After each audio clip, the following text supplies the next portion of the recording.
We have a ton for you tonight. Really excited about tonight's show. Look, I'm excited about every time I come on Hacker After Dark, right?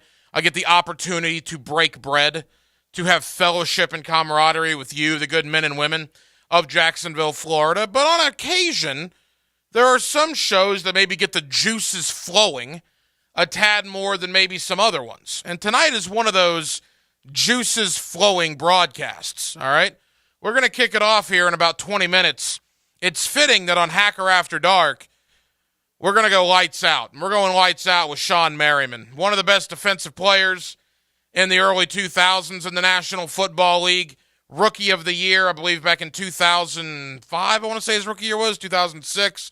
He was a three-time All-Pro, a Pro Bowler, part of the Chargers' 50th anniversary team. Sean Merriman knows about the Charger organization, certainly, and we're going to get him on to get his perspective on the game on Sunday. We're going to talk about the Chargers, and I'm going to talk about Travon Walker, because in the pre-draft process, there were a couple of places when they did these NFL pro comparisons that Travon Walker's pro comparison was Sean Merriman.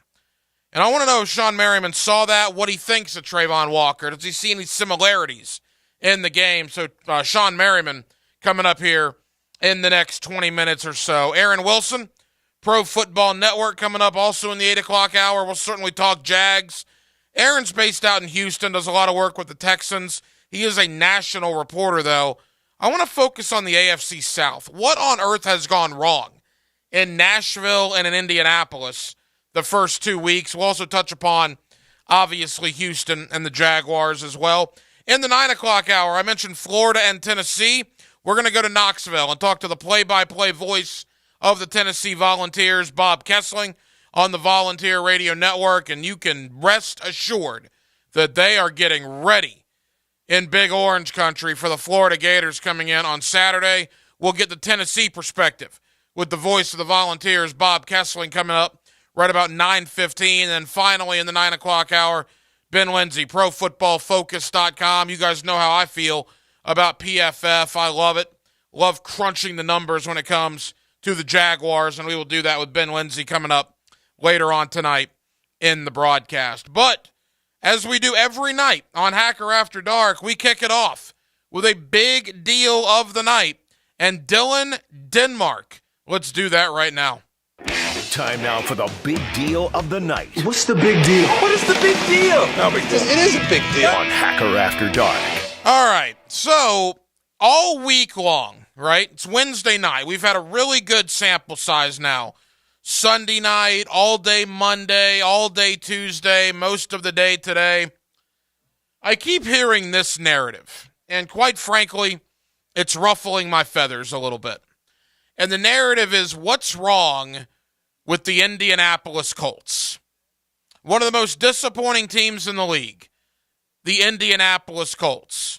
How do you fix the Indianapolis Colts? All good questions. I have no doubt that's a big topic in the city of Indianapolis. But when I have ESPN and NFL Network talking about what's wrong with the Colts, wait a minute. Whoa. How about we talk about how well Jacksonville played on Sunday? How Jacksonville gave Indianapolis the beating on Sunday. How well Trevor Lawrence played and Christian Kirk in that defense and a shutout performance. Why does it all of a sudden have to be something's wrong with Indianapolis instead of praising Jacksonville for a terrific performance? Just sort of bothered me a little bit. And look, I get it. I mean, Indianapolis had a lot of higher expectations coming into the year than Jacksonville. Jacksonville, even in 2017, we had a lot of these conversations then. When Jacksonville was leading the division and Jacksonville, things were going really well for the Jaguars in parts of 2017. Even then, there were a lot of people that did not give the Jaguars their due. There were a lot of people that said, well, the Jaguars are winning a lot of games against bad teams. The Jaguars this, that. They just didn't get the credit they deserved even back then. And yeah, it probably has something to do with the small market. It probably has something to do with the Jaguars aren't big on a national landscape. I'm sure that all plays in to the thinking when these producers of these TV shows are doing a rundown of what to talk about. But it still just kind of rubs me the wrong way. What's wrong with the Colts? Why is Indianapolis struggling? What did they not do well in Jacksonville on Sunday? Well, I'll tell you what they didn't do well. They didn't play well because Jacksonville beat the crap out of them. That's exactly what happened. Jacksonville beat them in every facet of football, offensively, defensively, special teams. It was a beating, a major beating in NFL standards. But you don't get that narrative nationally. You will start to get that narrative nationally if Jacksonville goes out to L.A. as a 7-point dog on Sunday and beats the Chargers. Whether Herbert's in or not, I really don't care. I think he's going to play. I know Staley, the head coach out there, said he's day-to-day. Did some light throwing yesterday. Did not throw today, by the way. Chase Daniel, the backup quarterback, took all the first-team reps. Chargers are beat up. Keenan Allen's listed as day-to-day. A couple of offensive linemen, starting offensive linemen, including center Corey Linsley, are day-to-day. So the Chargers are a little bit wounded. But even despite that, it's Austin Eckler, it's Mike Williams, it's Khalil Mack, it's Joey Bosa, Derwin James. They are loaded with talent in Los Angeles. Loaded. And if Jacksonville can go out there and win this game, think about everything they'll have to overcome to do that. Just put this into perspective, if you will. Things that Jacksonville is going to have to overcome to win this football game on Sunday. Number one is the road streak. Understanding this has nothing to do with Doug Peterson, nothing to do with a lot of the free agents that have signed here as of late. But Jacksonville has not won a game in another team's stadium. I'm not counting London. Has not won a game in another team's stadium since December of 2019. You have to go back to December of 2019 to when they beat the Oakland Raiders. So you're talking about beating almost a 3-calendar-year streak of losing on the road. That's number one. Number two, the Chargers played on Thursday night. So the Chargers had an extra 72 hours of rest. They will have had, 10 days off in between the loss to Kansas City and when the Jaguars come in. That's number two. Other than that Oakland game in 2019, we're all aware of how bad Jacksonville has been on the West Coast historically. Even the good teams in the late 90s, early 2000s very rarely went out there and won a game. There is a ton to overcome. A ton of adversity going into this game. But if Jacksonville can find a way to somehow overcome it and win, the narrative on Monday will be a lot different. The narrative on Monday will be, are the Jaguars potentially, could the Jaguars be, maybe the Jaguars are a Cincinnati-esque team of last year. You beat the Colts and the Chargers in back-to-back games in 7 days' time, that will open some eyes. That's why I said, there's three things that's going to happen on Sunday. The Jaguars are going to go out there and get blown out, and that will not be good. The Jaguars are going to go out there and fight hard and lose a hard-fought game, which is what I expect to happen, by the way. I think the Chargers win by a touchdown, but I think it's a competitive game. And I think that's probably where most people will fall. Or the Jaguars go out there and win, and then we have a heck of a conversation next Monday about where is this team and how did this get turned around so quickly. Keep in mind, they had an 8-point lead in Washington in the fourth quarter. Did not finish, understanding. They did not finish. It's never good not to finish. But they didn't. Lost the game. So, you're 0-1, you come home, you beat Indianapolis to death.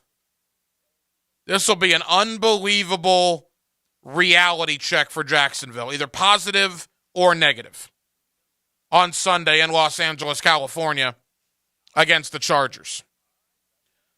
Other things you got to think of as well is the Justin Herbert factor, all right? All indications are Herbert's going to play. But there is no doubt that he is banged up. And this is the sort of issue, it is a pain tolerance issue.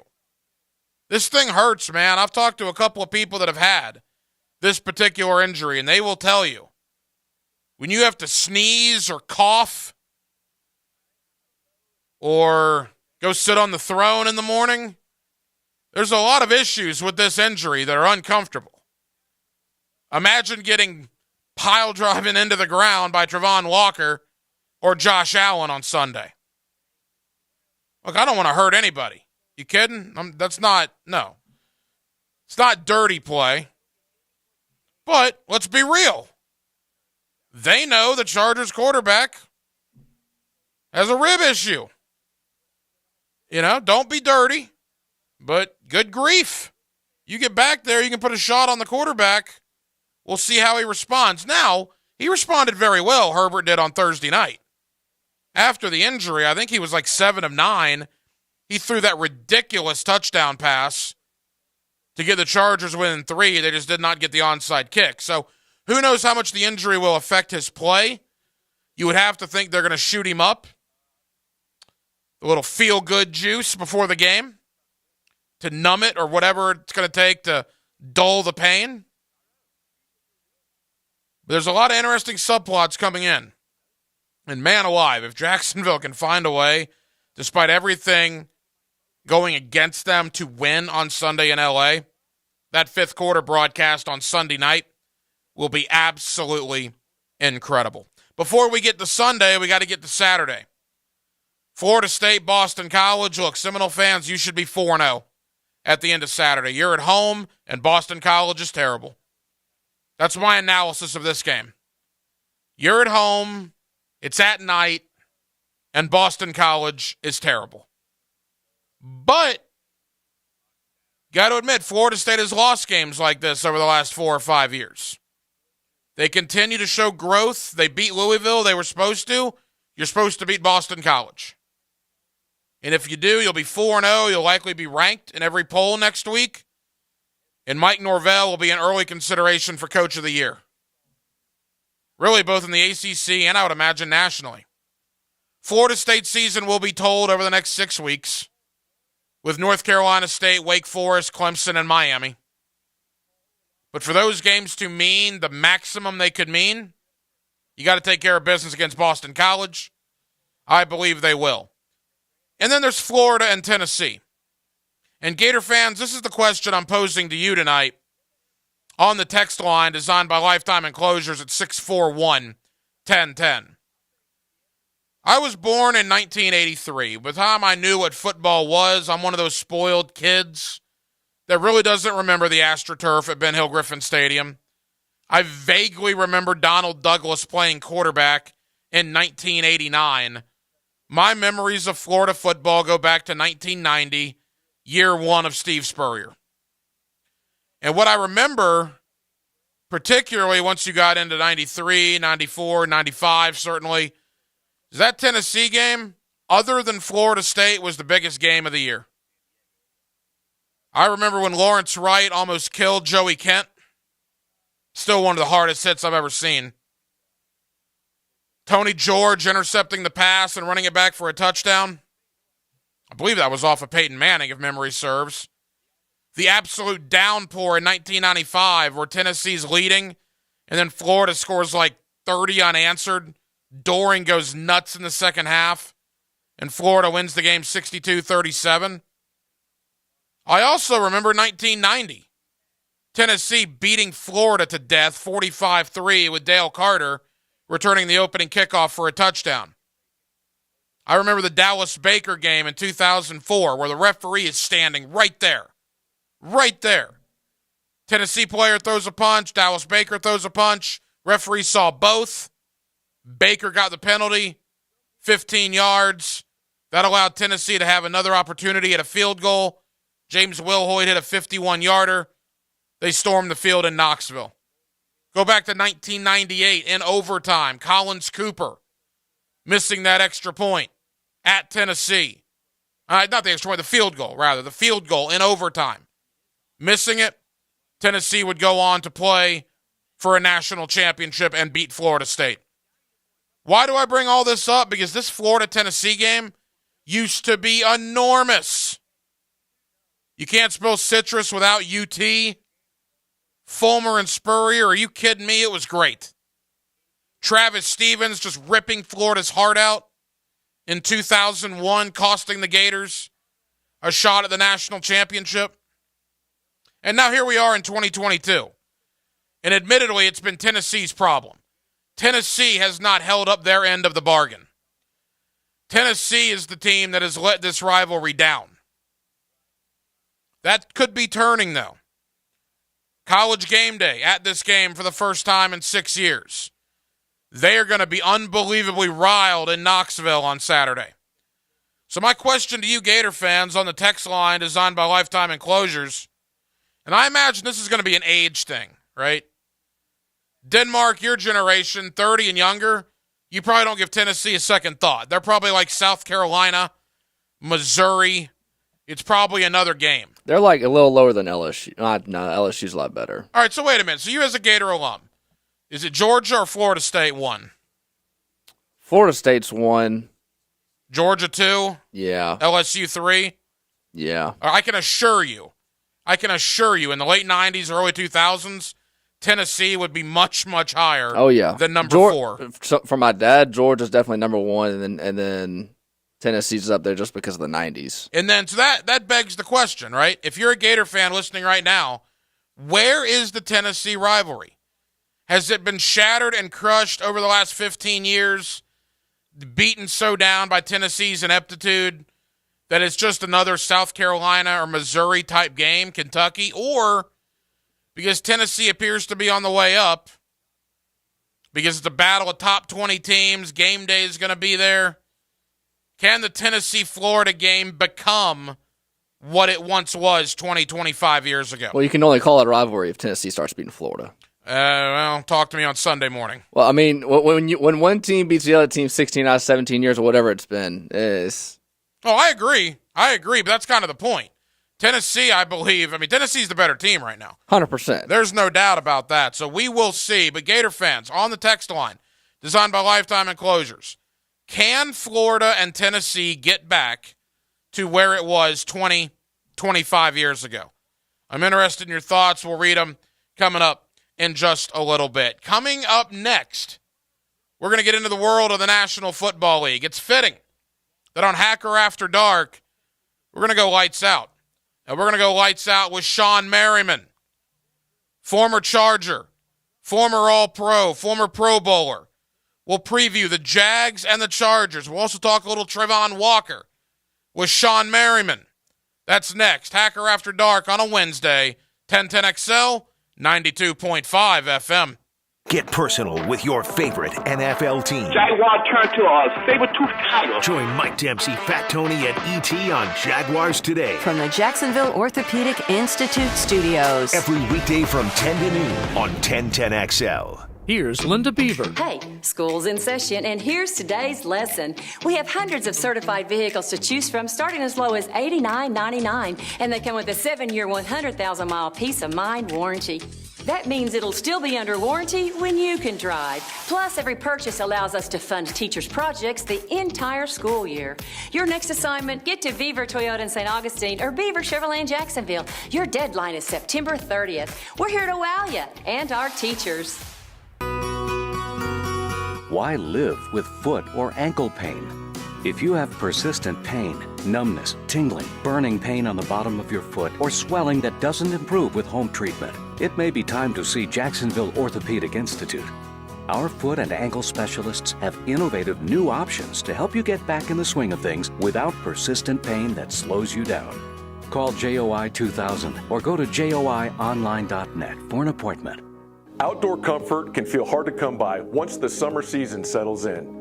Luckily, here at Armor Guard Exteriors, we offer retractable screens by Sinesta. Not only can these screens help you find shade, but they can also reduce glare, lessen the impact of wind, protect your patio furniture, and keep insects out of your space. Ready to learn more? Then call Armor Guard Exteriors today at 904-906-8669.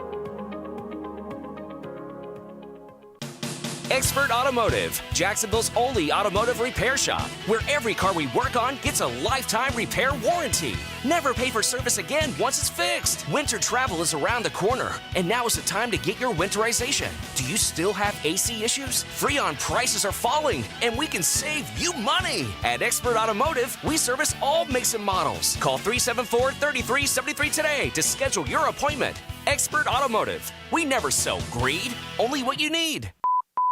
Men, if you're struggling with erectile dysfunction or PE and frustrated taking pills that don't work, Prime Men's Medical Center offers breakthrough medical treatments that effectively treat your problem. 98% of patients experience immediate results during their first office visit. And for a limited time, your initial consultation and first treatment are completely free. Listen to a specialist in men's health. I'm Dr. Rubinski.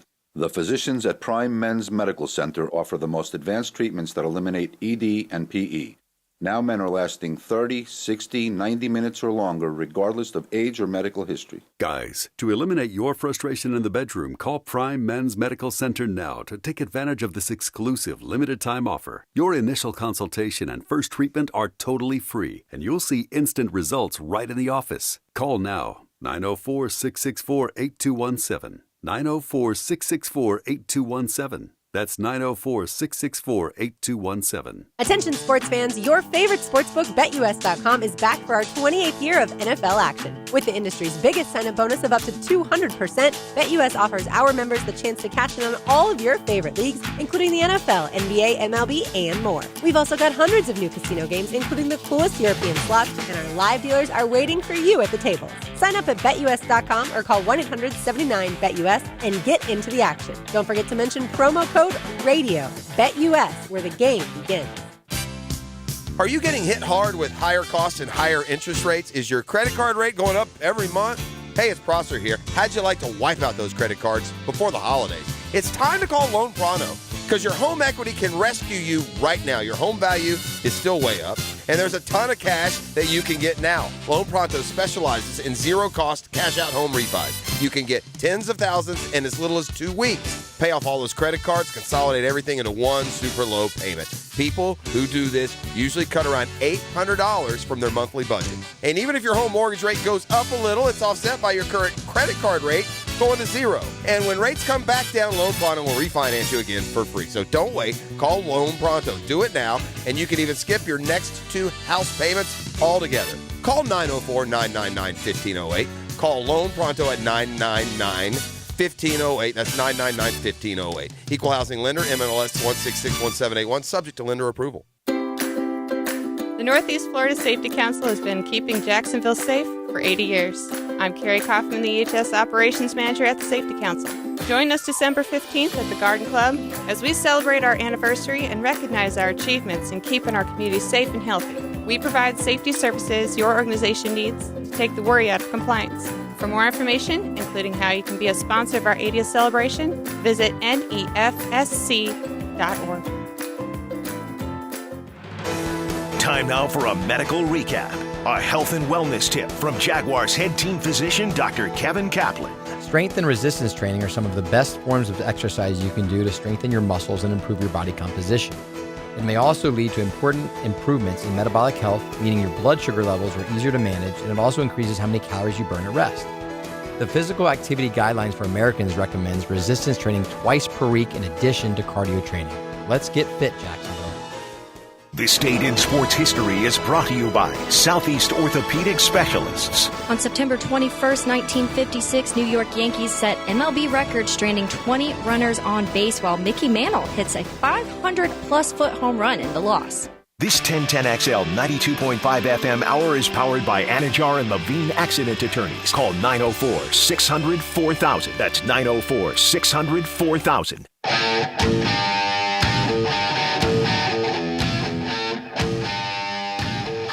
Hacker After Dark on 1010XL.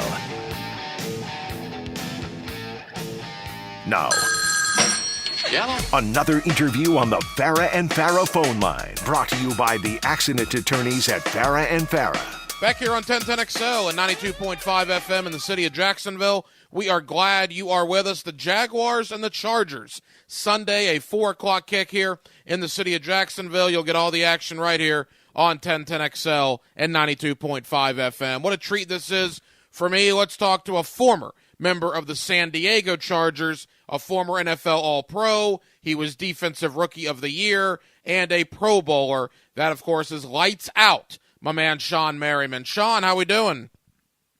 I'm doing well, my man. How are you? Sean, we're good, man. Thank you for the time. And, boy, it still seems weird for me to say the Los Angeles Chargers. You as a San Diego Charger for so many years, are you getting kind of used to the new city there for your former team? Yeah, I mean, it took, I would say, about a good year than obviously spending time there in San Diego. But, what they've built now with this new LA team and the pieces with Herbert and Brandon Staley, it's having more of an identity of being in LA than it has been since they've actually been there.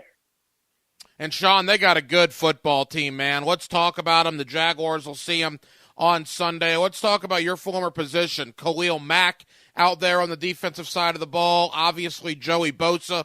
Those guys are going to be hard for the Jaguars to contend with. Why do you think the Charger defense is so good? Is it centered around both Mack and Bosa, in your opinion? It is, man, and I think it all starts up front. And nowadays, when you have these quarterbacks that are so talented and so elevated, right, everything starts and finishes with the quarterback nowadays. So I've always said this, the only goal and job to do to stop a great quarterback is a great pass rush. And these two guys, they can obviously get after it. And then, too, you got to pick your poison each and every week, right? Who you going to double team and slide to, and who you going to chip off the edge or leave it back into. And, offenses are forced to make a decision now because these guys are such great pass rushers. Sean, I know that you're big into the mixed martial arts game, and we're going to talk about that in a moment. But the Chargers also have a man in the secondary there in Derwin James, the former Florida State Seminole. Boy, he basically body slammed Travis Kelce last week. You want to talk about a phenomenal safety. The Chargers got one of those as well in Derwin James.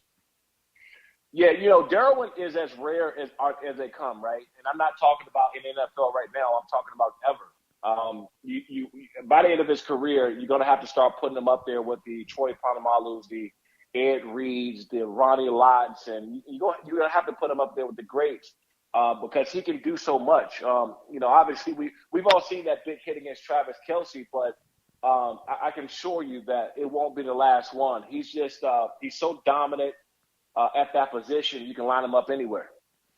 Former San Diego Charger great Sean Merriman here with us on 1010XL Radio in Jacksonville. Sean, you talk about Justin Herbert. Obviously, the guy's phenomenal. I guess the only knack on him to this point, 2 years in, has not been to the postseason yet. But no doubt he's a top 10 quarterback, maybe a top 5 quarterback in the NFL. Does have that rib cartilage injury coming into this week. We'll see how that affects him. But, Sean, certainly Justin Herbert, a franchise-caliber quarterback out there for the Chargers. He is, and he is a staple of not only that team, but he's a staple of that organization. All these newfound fans in L.A. That's kind of popping up is a big part of Justin Herbert being there and him being such a force and a anchor for that team and organization. And quite frankly, he can do things that only 3 or 4 quarterbacks in the NFL can do. You see he went down with that rib injury. We got to see what that does. I've had that rib injury, and it sucks. I mean, it really sucks because, coughing and moving and laughing. I mean, you feel all these things. And in that cartilage area, you don't get as much blood flow there. So it's a little bit of a nagging injury that takes a little bit longer. But we've seen him get back in the game, right, and throw a dart in the back of the end zone because he's tough. So I know they're going to have to monitor that and see what happens from week in and week out. With Jacksonville coming off that dominant win against Indy, man, they're not sleepers anymore. I mean, they can actually come out and compete. So we'll see if Justin Herbert is ready this week to go or not. Sean, I look at the weapons they have on offense, man, from Eckler to Mike Williams. We'll see about Keenan Allen's health status. Even though Gerald Everett was blamed for that pick 6 against Kansas City, I really like him as a tight end as well. Certainly, they surrounded Herbert with a lot of talent there to be very successful.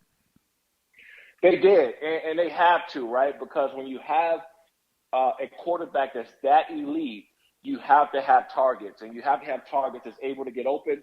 You got your guys like Keenan Allen, who's a vet, been there for a long time, very savvy, one of the best route runners ever to play the game. Mike Williams, who's just an ultimate big body guy who stepped up when Keenan wasn't there. And you're right, Everett, he's made tons of plays in these last couple games already, even though that he was a little bit gassed on that interception. And they just, if you look at that entire offense, they have guys that's making plays that's not even starting, right? I mean, some of these guys that's not even starting probably can be starters on other teams. And can't say enough about Austin Eckler, man. He is just the ultimate Swiss Army knife. I got a chance to be around him a lot, and just his philosophy of the game and knowledge and how strong he is in his, a smaller frame body is just ridiculous. A couple of more for Sean Merriman, Rookie of the Year, his rookie season in the NFL, a 3-time All-Pro and a former Pro Bowler, here with us on 1010XL in Jacksonville. Sean, I want to ask you about a current Jacksonville Jaguar. Final thought on the Chargers. Expectations are high. I mean, look, very good first 2 years for Herbert, but like I said, no postseason. Now, certainly that AFC West is loaded with Kansas City. The Raiders off to a slower start than we thought. Denver trying to get their feet under them. But what is realistic? What is the hope for L.A. when it comes to the Chargers here in 2022? It's first and foremost, I mean, even before you start talking about championships, you have to win a division. Because you're right, it is a loaded division. Even somebody like Denver, who hasn't been playing that well, you got to think that with Russell Wilson there, at some point in time, they're going to get it together. And as soon as they figure that thing out, they're just going to be another threat in the division. And so, obviously Kansas City winning the Super Bowl and winning the division in the last couple of years and having a quarterback like Patrick Mahomes, they're always going to be the leading candidate for something. But you go back and you watch that game against them. I mean, without that pick, you're talking about L.A. Chargers having won that game. So they'll see him again, I think, in a few months. But you're right, man. This division is, in my opinion, is one of the toughest in football to play. Sean, correct me if I'm wrong, but when you entered the league, and certainly your first few years in the league, you were 6'4", 260, 265 pounds. The Chargers moved you all over the field, and you obviously wreaked havoc on opposing quarterbacks. You also very good in coverage. I mean, you were a fantastic defensive football player. And the Jaguars got a guy here in Trayvon Walker, the number 1 pick in the draft. He's 6'5", he's 275, and I've heard some people compare him to you a little bit as far as what he can do and move around the D-line and drop back into coverage if needed. He had an interception in week number 1. Sean, have you seen Trayvon Walker's game at all, and do you see maybe some similarities when you played, early in your career? Yeah, absolutely. And I've been watching him since college, and I didn't know he was that big until he came out in the draft, because he definitely doesn't play of a guy that's 270 plus.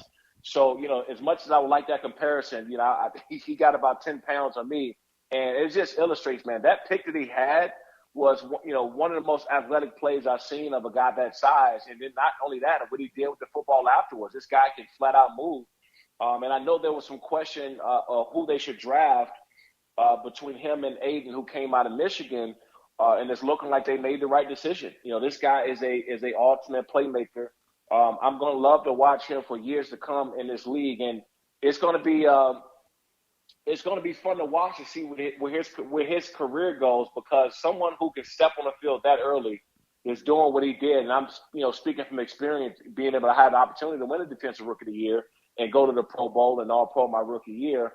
He's that caliber player, and as long as they're putting up points on the offense side of the board, he's going to get more opportunities to make plays.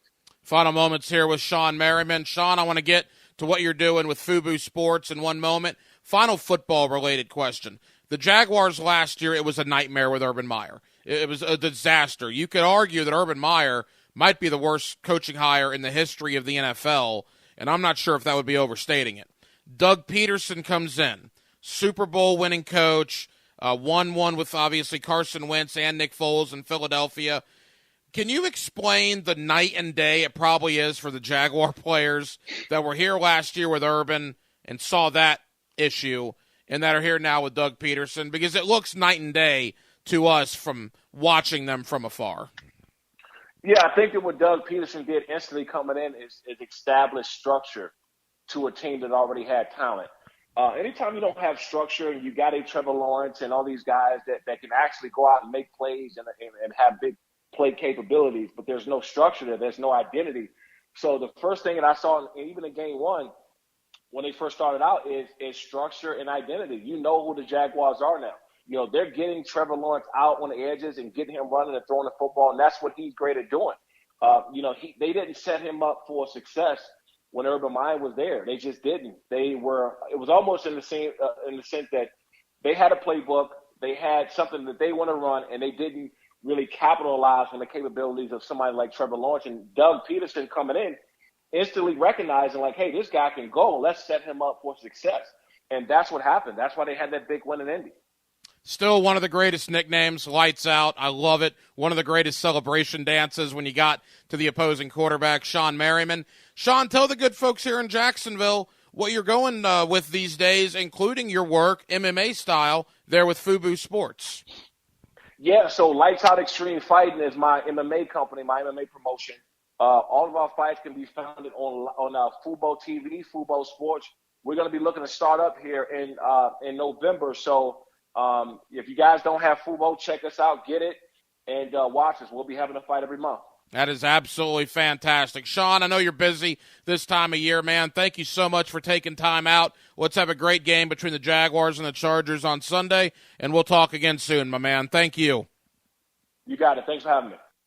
There you go. Lights out, Sean Merriman. Really enjoyed that conversation here on Hacker After Dark on 1010XL and on 92.5 FM. And look, there are some similarities between Merriman and between Travon Walker, although Walker is already bigger than Merriman. And think about how big Sean Merriman was.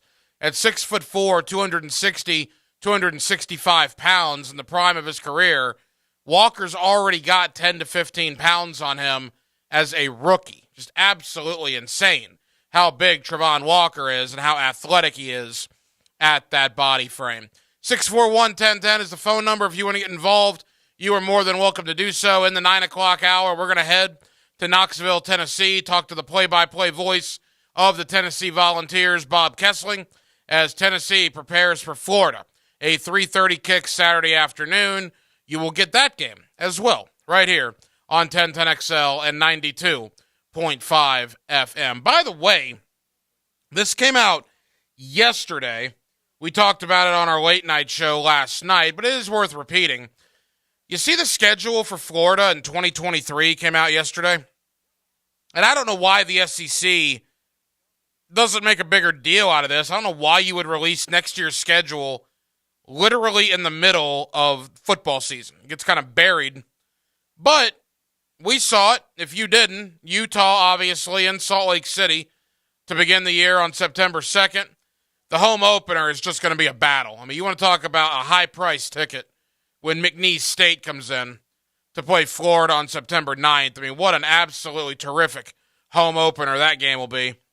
Then, Tennessee, I think Charlotte is the other non-conference game. So Florida really battling a who's who at home there with McNeese State and with Charlotte.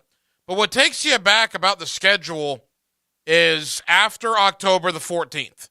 Florida plays South Carolina next year on October 14th. They have a bye week, and the Georgia game is here in Jacksonville on the 28th of October. After the Georgia game, Florida has a home game against Arkansas on November 4th. Then they're at LSU November 11th. That game is moved to later in the year. At Missouri November 18th and Florida State November 25th. So in 5 straight weeks to end the year in 2023, Florida's going to go Georgia, Arkansas, at LSU, at Missouri, Florida State. Whew. That is something. I don't know why the LSU-Florida game got moved. It's usually the first or second Saturday in October. It is now the second Saturday in November, November the 11th, 2023, out in Baton Rouge. 641-1010 is the phone number. Coming up next, we will get back in to the world of the National Football League. Aaron Wilson, Pro Football Network. One of the main things I like about Aaron Wilson, being the national NFL reporter that he is, he's very involved in the AFC South. The man who lives in Houston, formerly covered the Texans. I want to talk to him about the Jaguars, certainly. We're going to talk Jaguars-Chargers. But more so, I want to find out from a guy that covers the South as close as any national NFL guy, what on earth is wrong in Nashville with the Titans? Are the Colts as bad as they looked here in Jacksonville? And why are the Texans, despite being 0-1-1, why are they only a whisker away from being 2-0? They were beating Russell Wilson in Mile High with 10 minutes to go on Sunday. They were beating the Colts 20-3. Houston was thought to be awful this year, kind of like Jacksonville. It's amazing that 2 weeks in, the two best teams in the South are Jacksonville and Houston, with Indianapolis and Tennessee clearly in the rear, at least for right now. Aaron Wilson, Pro Football Network, next on Hacker After Dark. 1010XL is your home for play-by-play of Bishop Kenny football. I'm Coach Krause of the Bishop Kenny Crusaders. We hit the road to travel to Nassau County on Friday night to take on the West Nassau Warriors. You can hear every play live on 92.5 FM. Tired of living with chronic joint pain from arthritis or injury? Stop with the steroids and pain meds and don't have surgery until you check out regenerative medicine at QC Kinetics. These therapies can help the body have long-term relief of your pain. Meet Dr. Justin Garzone, Medical Director at QC Kinetics. We use your body's own healing properties, highly concentrate them, and then use that to restore and repair the damaged tissues in your joints. This is a cutting-edge natural solution from local medical professionals. We have a team of medical assistants, physician assistants, nurse practitioners, and physicians that are trained specifically just to do regenerative medicine. And Dr. Garzone speaks from personal experience. Before joining the QC Kinetics team, he was an actual patient. I am now pain-free. You too can get lasting relief from joint pain. Call QC Kinetics now for your free consultation. Call QC Kinetics, 904-274-5522. That's 904-274-5522. 904-274-5522. So I'm here with Danny Van Sickle, Director of the Electrical Training Alliance. Danny, tell me about your program. Hey, Rick, we're a 5-year electrical apprenticeship. Our students start out making over $30,000 a year and right now graduate making over $80,000 a year, including benefits. There is no tuition and no student debt. You just have to apply and get accepted. Did you say no tuition and no student debt? You heard that right, Rick. Once you're accepted into the program, your only costs are the books and the course fees, around $700 a year. Wow, that sounds like an amazing opportunity. How can I learn more? Just go to etajax.org and you can apply there. Get Gators play-by-play on 1010XL. Brought to you by Renewal by Anderson, T-Mobile, and Anajar and Levine Accident Attorneys. Call 904-600-4000. That's 904-600-4000. Be confident you're in control of your banking with free digital tools, fewer fees, and a team that's ready to help. Add an account at justbeyourself.com. Community First Credit Union, federally insured by NCUA. Find your why in a rewarding career at the First Coast YMCA. Did you know the Y runs the before and after school programs at every public elementary school in Clay County? It's true, and we can only open up new spots for students when we have enough staff. And that means the Y needs you. The Y is an equal opportunity employer, and we're hiring youth program leaders, lifeguards, instructors, and much more. Visit your local Y for more information. Find your passion, find your why, and a career at fcymca.org. Let's fire up the flavor and ignite those appetites. Let's slow down and smell the barbecue. Because all your favorites are smoked for hours and ready for eating when you are. From our famous ribs to slow smoked pork. Enjoy some perfection by the plateful, safely in our dining room or in the comfort of your home. With curbside pickup, drive-through, and delivery. Sonny's Barbecue. Local pitmasters since '68. Brackish Vodka, part of the Brackish brands, is made right here in Jacksonville. 100% from corn and gluten-free. It's the local answer to Tito's. Brackish Vodka is the proud partner of Growler's Bar and Tailgaters, and we will be pouring free samples of our local vodka, as well as selling merch at each home game. Brackish brands are for those who live life slightly salty. And once you try Brackish Vodka, you'll be slightly salty too. You have never had a vodka this smooth. Enjoy Brackish Vodka for brunch at Ida Claire. Time now for a medical recap. A health and wellness tip from Jaguars head team physician Dr. Kevin Kaplan. Rotator cuff tears are the most common overhead injuries I see. In order to avoid shoulder issues, make sure not to overload the front of the shoulder while also focusing on developing good scapular strength and maintaining flexibility in your lats.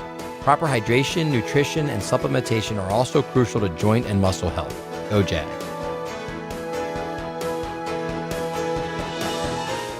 This is your Mad Dads Update with Chapter President Donald Ford. Mad Dads is gearing up for our 14th annual motorcycle ride on September 24th. The ride is in support of victims that have died in a violent crime.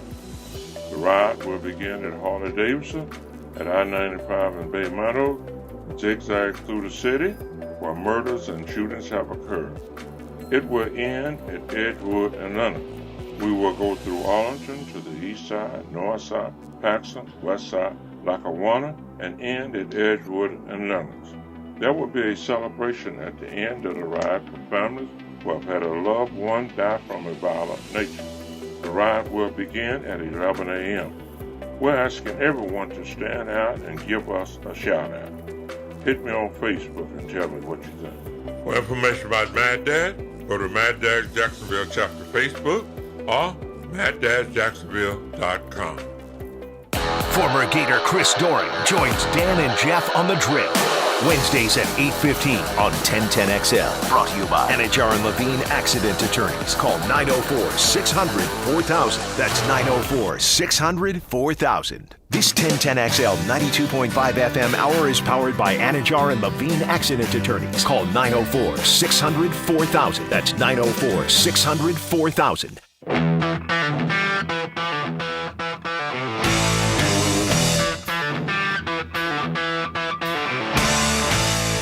Hacker After Dark on 1010XL. Now, hello. Another great guest on the Farah and Farah phone line. Brought to you by the accident attorneys at Farah and Farah. Back here on 1010XL and 92.5 FM in the city of Jacksonville. We are glad you are with us. The Jaguars, after their victory over the Indianapolis Colts, well, they're the only team that's won a game in the AFC South. They find themselves in first place 2 weeks in to the NFL season. It's been a long time since we've said that around here. Let's talk Jaguar football. Let's talk NFL in general with Aaron Wilson. He covers the league and has done so for many years now with Pro Football Network. Aaron, how we doing? Doing great. How are you? Aaron, we're good, man. Thank you for the time. And look, it may be juvenile, it may be elementary, but because we're only 2 weeks in, but what the heck? The Jaguars are in first place. People are excited around here. Yeah, the division's terrible. Yeah, I mean, the division's terrible. We get that. But, you know, your thoughts on the Jags 2 weeks in? Well, they've acquired some good talent, and I think they have a head coach that people rally behind. Doug Peterson is someone that the players respond to and like. He's been there, done that, and he's a former player. He's a good person, and it's a different vibe, obviously, with the Jaguars than it was. And you could sense that even in the offseason. And you guys are there every day, but the feeling about the Jaguars around the league is that it's a new day and that they made the right hire. And that's very important. You got to get the head coach hire right. Now you're seeing good development from Trevor Lawrence. You're seeing what they can do when they have ATN to go with James Robinson. They got some good wide receiver talent like Christian Kirk. They had to overspend, obviously, because Jacksonville, this is no offense, but this is not, the favorite destination for free agents and NFL players generally. And so sometimes you have to sell them on opportunity and cash, and no state tax, all those things. And it worked out. And I think they handled free agency well. And you saw Trent Baalke survive and managed to keep his job. And now, he's got better job security and I think a better relationship with Doug Peterson than you saw with Urban Meyer. And, players are treated better. It's kind of funny, when you come to work and you have a better environment, you have a better working relationship with your boss, and you don't have some of the distractions from a year ago, it does help. You can't really it's an intangible. You can't put a statistic on how much that helps, but it's better. And this is a division that I think it's up for grabs. And, it wouldn't be surprising to me. The Texans have been outscored 27-0 in the fourth quarter. They've led after 3 quarters each of the first 2 games. If they get in the mix, because the Colts are struggling, because the Titans are off to a rough start. So the division is there for the taking, and the Jaguars very much in the conversation and are relevant now. And that's not what people thought would happen. That's why they play the games. You think about where Jacksonville is right now, as opposed to the perception of Jacksonville, entirely different. And that's a great thing. You know, Aaron, I remember this offseason I had you on, and we talked about Christian Kirk, Zay Jones, and Evan Ingram, and did they do enough to help Trevor? 2 games in, so it's a small sample, but those 3 guys in the first 2 games have caught 32 passes for 350 yards and 2 touchdowns. So I think clearly 2 games in, those 3 are passing the eye test. Right, yeah, they've eclipsed what you could hope for, and it shows that Trent Baalke made some smart moves. Yes, he had to pay a lot, but it's not like it's his bank account, it's Shaq Khan's, and I think they've done a good job of incorporating those guys. That's the thing. You can sign anybody you want, but getting them up to speed on the playbook and your vision for that player, their talent, that's key. And they've been able to do that so far. And, kudos to them.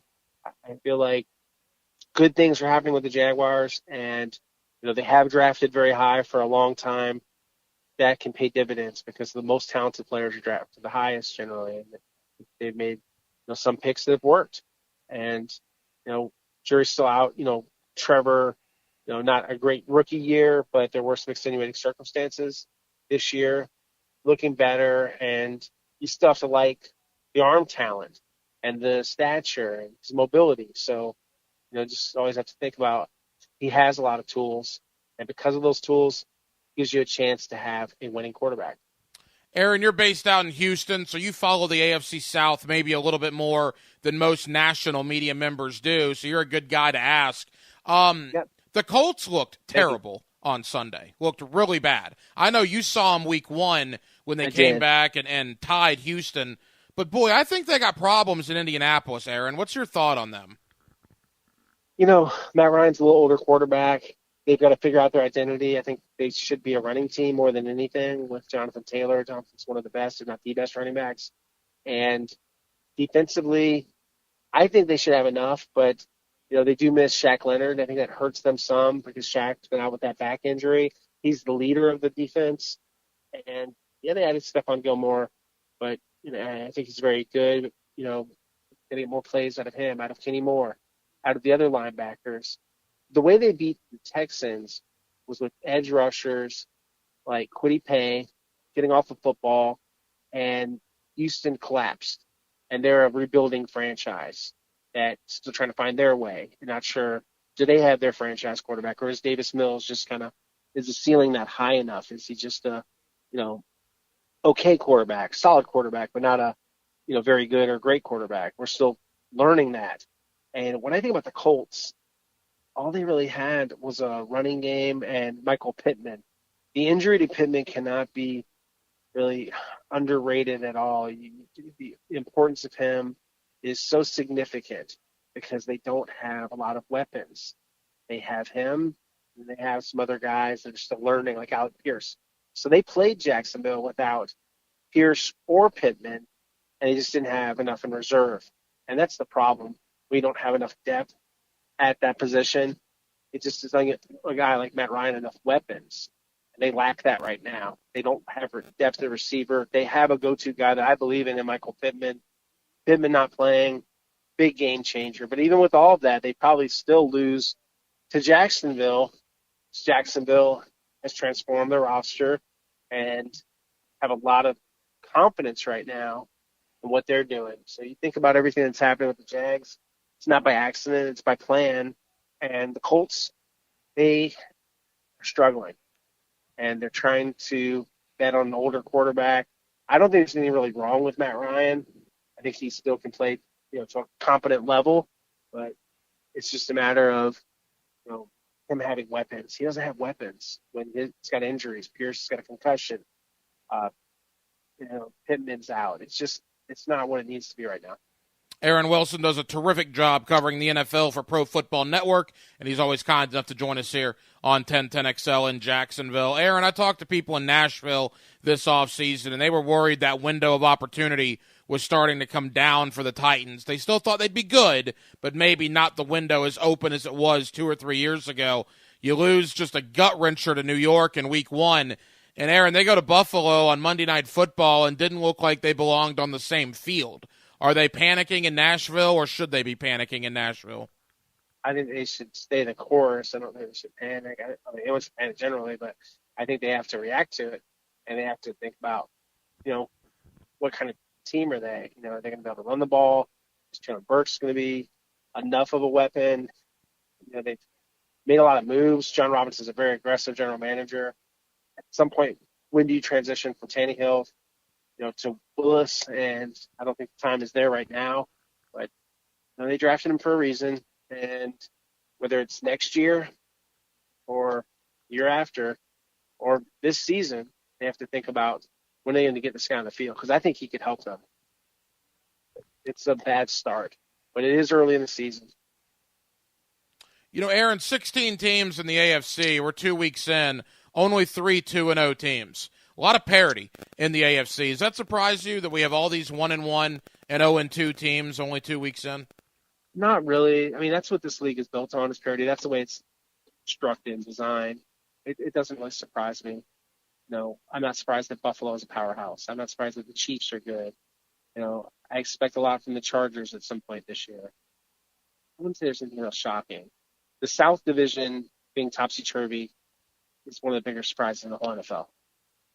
And the Jaguars lead the AFC South 2 weeks in. Final moments with Aaron. Jump on the bandwagon for anybody There's no out question. there that's not, get on board. Aaron Wilson, Pro Football Network. You mentioned the Chargers. All right, the Jaguars go out there on Sunday. Aaron, I think this is a great opportunity to see where Jacksonville's at. Look, there's not a lot of people around here picking them to go in there and win, but they need to go out there and be competitive. If they go out there and get run out of the stadium, then I don't know how much was really accomplished against Indy. But if you go out there, you put forth a good showing, then you can see progress is certainly being made.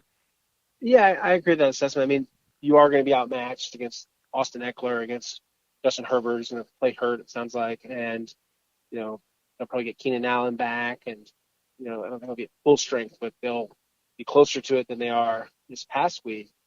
And with Herbert, he's just got so much arm talent. This guy is really exactly the prototype for the quarterback position. He's just perfect. And then they've got Khalil Mack and Bosa coming at you. That's tough. And Derwin James in the secondary. Yeah, I wouldn't. If I was a betting man, I wouldn't pick the Jaguars in this game, but that's why they play the games. Final thought, Aaron. You mentioned Herbert. You mentioned other great quarterbacks like Joe Burrow in the same draft class. They got all the love coming into this year. Tua got none of it. And then all of a sudden, Sunday happened. 469 yards, 6 touchdowns. Miami, a crazy comeback against Baltimore. Where is Tua now, Aaron, in the landscape of the great quarterbacks in the AFC? I won't call him great yet. I mean, he's got Tyreek Hill and Jalen Waddle, but he's good. I think good is the standard right now. He had a great game. Is he great? No. You got to do it more than once for me to call you great. But he's very good, and he's got a really smart coach. And he has got, I would say, if not the best tandem, one of the best tandems.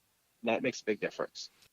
It's the intersection where they shift gears. And this is when he's at his best in the open field. Listen for the Tire Outlet Drive of the Game on 1010XL. That was an opportunity to bust this game open. Tire Outlet. Wholesale prices, premium service. Attention all current lease owners. Before you turn in your vehicle, come get a free appraisal and equity evaluation at Key Buick GMC. Key can pay off your lease early. Do not wait. Now is the time to go to Key Buick GMC. They are currently buying all makes and models. The market conditions are increasing the value of your vehicle each and every day, so come see what your car is worth. Ask for Derek or Steve. That's Key Buick GMC. We are professional grade. Across the street from Tinseltown, Southside and Gate, or go to KeyBuickGMC.com. Waste Management is paying a $5,000 bonus to CDL drivers and heavy truck mechanics for jobs in Jacksonville, Green Cove Springs, Callahan, and St. Augustine. Apply online at WM.com/careers. Equal opportunity employer. Googans, do you suffer with neck or back pain? My friend Dr. Alan Nathans at Disc Centers of America on Bay Meadows Road helps people diagnosed with bulging, herniated, and degenerated discs, sciatica, or stenosis. Dr. Nathans uses that DRX 9000 non-surgical spinal decompression table to gently unbulge and unherniate discs that are causing sciatica. Don't do another cortisone injection. Stay active and healthy as you get older. Dancing at 50, golf at 60, the river run at 70. Yes, yes, and yes. DrNathans.com. Concrete floors don't have to be ugly and hard to clean. Whether it's a garage with cracks, tire marks, and failed epoxy, or any concrete surface that isn't beautiful and maintenance-free, Shark Coatings will transform it. Our coating and warranty are stronger, more durable, and longer lasting than any other on the market. And because Shark Coatings is 100% UV stable for life, it's perfect for any concrete surface outside as well. Shark Coatings will let you reclaim those wasted hours spent pressure washing your driveway, patios, and walkways. Hit us up on social media or call 904-519-5055 to set up your free estimate today. Attention sports fans, your favorite sportsbook, BetUS.com, is back for our 28th year of NFL action. With the industry's best sign-up bonus of up to 200%, BetUS offers our members the chance to cash in on all your favorite leagues, including the NFL, NBA, MLB, and much more. We've also got hundreds of new casino games, including the coolest European slots, and our live dealers are waiting for you at the tables. Sign up at BetUS.com or call 800-79-BET-US and get into the action. Don't forget to mention promo code 1010XL. BetUS, where the game begins. Hey everybody, Mike Dempsey here for Pella Windows and Doors. These intense summer storms are a good reminder to visit the Pella showroom on Phillips Highway. Check out Pella's new Hurricane Shield and Defender series. These amazing windows exceed all coastal requirements for storm protection. Seriously, they can withstand the impact of a 2x4 shot out of a cannon at 50 feet per second. You want quality style and protection? Visit PellaJacks.com and the showroom on Phillips Highway right next to Tesla. That's Pella Windows and Doors. The IRS has just received $80 billion in funding to hire 86,000 IRS agents. If you owe the IRS, now is the time to take action before the IRS comes after you or your business. There's no time to waste. Call J. David Tax Law for a no-cost consultation at 904-507-4777. That's 904-507-4777. Or visit jdavidtaxlaw.com. Peace of mind is only a click or phone call away. Upgrade your grilling game to amazing meals with a new high-quality grill from Caladad Grills. Why Caladad? It means quality. Expert grills that stand apart from the crowd, like Traeger, Kamado Joe, and Napoleon. In stock today and built to last. Why Caladad? It's a local family business, so they'll save you money and time with free delivery. Stop by Caladad Grills at the end of Cumberland Park Drive, just off County Road 210. Caladad, they make it easy for you to grill like a pro. Life is short, and if we spend our time suffering with pain and it takes away our joy, that's not a very good way to live. He's right. It's hard to be happy when you're in constant pain. QC Kinetics patient Chad admits the chronic pain in his knee really robbed his quality of life. When I was going to the traditional doctor and getting the pain pills, my smile wasn't as big as it usually is. Going to my high school reunion on crutches, it was awful. But then Chad visited QC Kinetics. He experienced the real power behind natural regenerative treatments. Using healing properties from his own body, QC Kinetics was able to restore and repair damaged tissue, finally giving Chad lasting relief with no drugs, no surgery, and no downtime. And I'm feeling on top of the world because of QC Kinetics. Learn how advanced regenerative medicine can help your body heal itself at QC Kinetics. Call now for your free consultation. Call QC Kinetics, 904-274-5522. That's 904-274-5522. 904-274-5522. Royal Pest Services, a local company you can trust. Royal Pest is a certified installer of tap insulation, which stands for thermal, acoustic, and pest control. Reduce that electric bill by adding pest protection. It's that easy. Online at royalpestservices.com. Listen for great phone interviews all day on the Farrah and Farrah phone line. Next words out of your mouth are either going to be guilty or not guilty. Brought to you by the accident attorneys at Farrah and Farrah. So please don't tell me what I know and don't know. I know the law. On 1010XL, WJXL FM, Jacksonville Beach. This 1010XL 92.5 FM hour is powered by Anajar and Levine Accident Attorneys. Call 904-600-4000. That's 904-600-4000.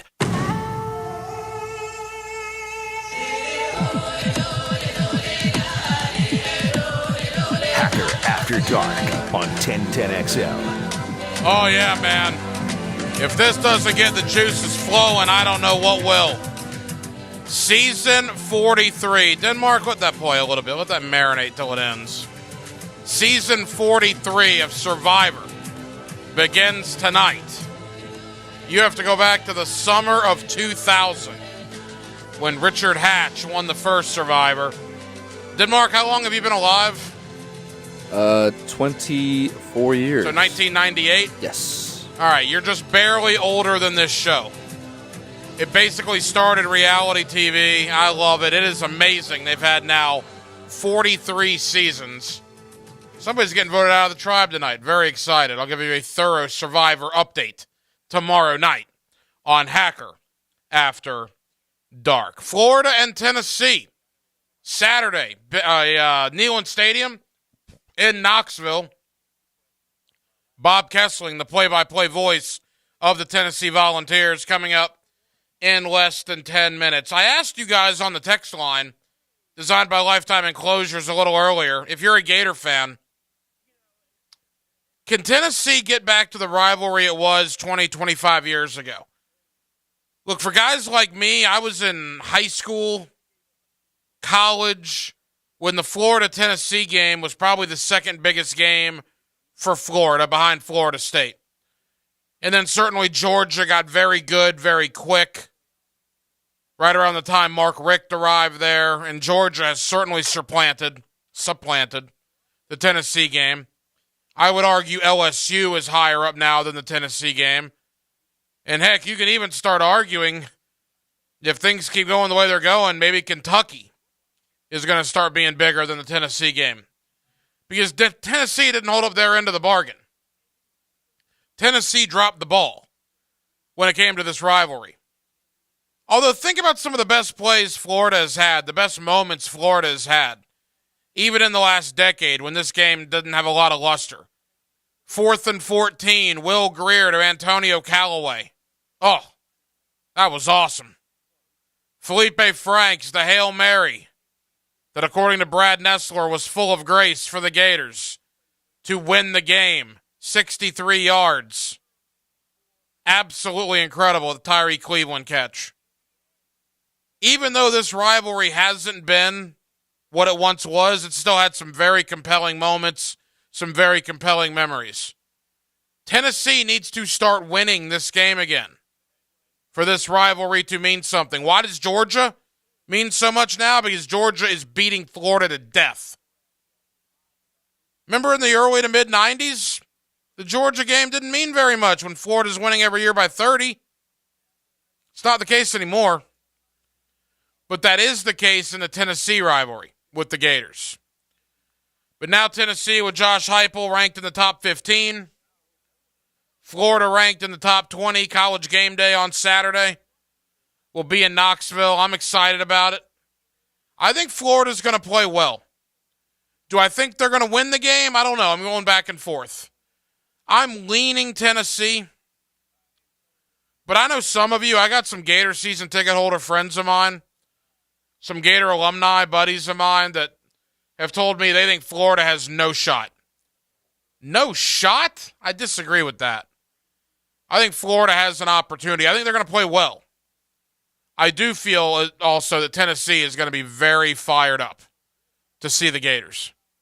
If Florida can survive the initial onslaught, get this game to halftime where they still are in a battle, get any sort of doubt in Tennessee's mind that here we go again, particularly have it close in the fourth quarter, that would be Florida's best chance. You've got to survive the first and second quarters because that place on Saturday at Rocky Top at Neyland Stadium will be an insane asylum.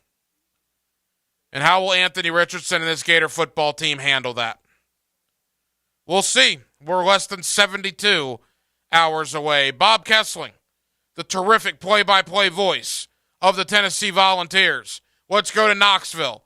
We'll talk with Bob Kessling about Tennessee's thoughts coming into this game Saturday.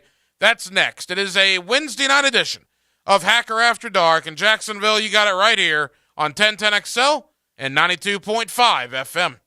It's more fun than a fifth of alcohol and better for you. After the game, join Hacker and Leon Searcy for the Window World of Northeast Florida fifth quarter. Live from Perfect Rack Billiards in Murray Hill. Brought to you by Eastern Roofing Company and Dr. George Bari and Bari Orthopedics. Yellow, right, half short. Fake Z, Q, key pass right. Fullback, jack slide. On 2, On two. Ready? Break.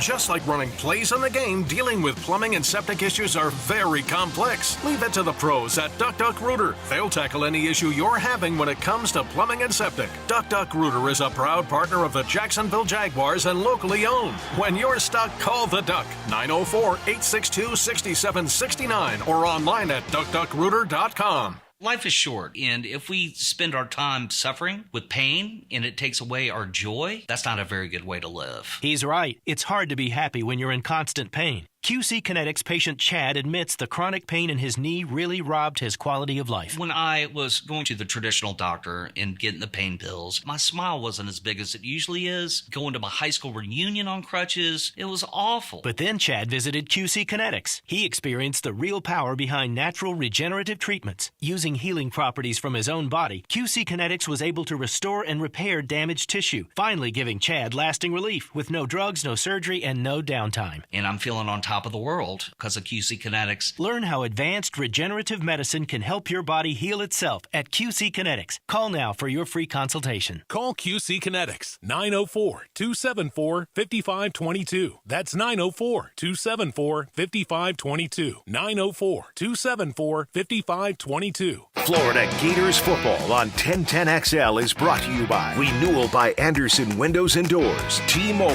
and Hannachar and Levine Accident Attorneys. Call 904-600-4000. That's 904-600-4000.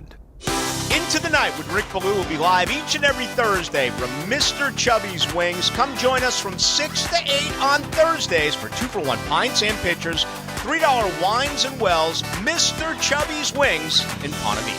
Golfers, tee it up this fall at Edwin Watts Golf Shops for big savings. Save up to $150 off on Ping G425 woods. Upgrade your gear with discounted Wilson stand and cart golf bags. And stock up on TaylorMade Distance Plus golf balls. Now 2 dozen for $35. Don't miss these items and more happening now at Edwin Watts Golf Shops and get a free custom fitting today. Edwin Watts Golf Shops, home of the 90-day satisfaction guarantee, or shop us online at worldwidegolfshops.com. I'll second guest dinners with friends because they can be interrupted by diarrhea, gas, bloating, stomach pain, or oily stools. It turns out I have EPI, or exocrine pancreatic insufficiency, which means I'm missing the enzymes needed to digest food. My doctor prescribed Creon, pancrelipase, an oral prescription medication that replaces pancreatic digestive enzymes. Creon treats EPI due to cystic fibrosis, chronic pancreatitis, pancreatectomy, or other conditions. Creon may increase your chance of fibrosing colonopathy, a rare bowel disorder. Tell your doctor if you have a history of intestinal blockage or scarring or thickening of your bowel wall, if you're allergic to pork, or if you have gout, kidney problems, or worsening of painful swollen joints. Call your doctor if you have any unusual or severe gastrointestinal symptoms or allergic reactions. Take Creon as directed by your doctor and always with food. Do not chew capsules, as this may cause mouth irritation. Other side effects may include blood sugar changes, gas, dizziness, sore throat, and cough. These are not all the side effects of Creon. Creon is the #1 prescribed EPI treatment. Ask your doctor about Creon for EPI and visit creoninfo.com or call 800-633-9110 to learn more. That's CREONinfo.com.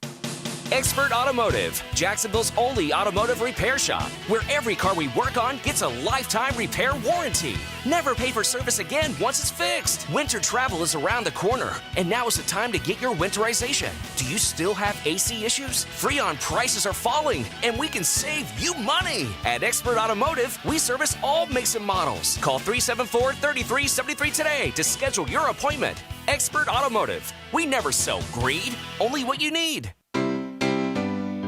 Here's your 1010XL First Coast Community Calendar. The Amelia Island Charity Golf Tournament and Concert featuring Morgan Evans is Friday, October 21st. It benefits Folds of Honor, and you can sign up at foldsofhonoraigolfevent.org. The Hometown for Heroes Home Buyers Program helps you get your down payment and closing costs paid. Call to learn more. 574-7180. The Farm Share Food Giveaway at Greater Church of God by Faith on Old Middleburg Road is Saturday, October 29th from 9 a.m. until all the food is gone. This is a drive-thru only event. Almost 600,000 Floridians live with Alzheimer's. You can help fight the disease in the Walk to End Alzheimer's on Saturday, November 5th at the University of North Florida. Register at alz.org/Jacksonville. If you're involved in a community event and you'd like us to help spread the word, find out how at 1010XL.com. This is the flagship station of the Jacksonville Jaguars. WJXL AM Jacksonville Beach. WJXL FM Jacksonville Beach. It's all about Seminole Nation on the Seminole Report. Join me, Fat Tony, and I'll keep you up to date on Florida State. Brought to you by your local Ag Pro, your home team. This 1010XL 92.5 FM hour is powered by Anajar and Levine Accident Attorneys. Call 904-600-4000. That's 904-600-4000.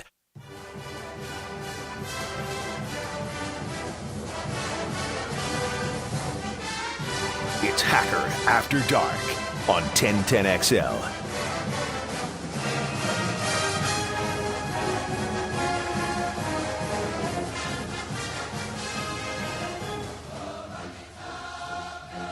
Now, another interview on the Farah and Farah phone line, brought to you by the accident attorneys at Farah and Farah.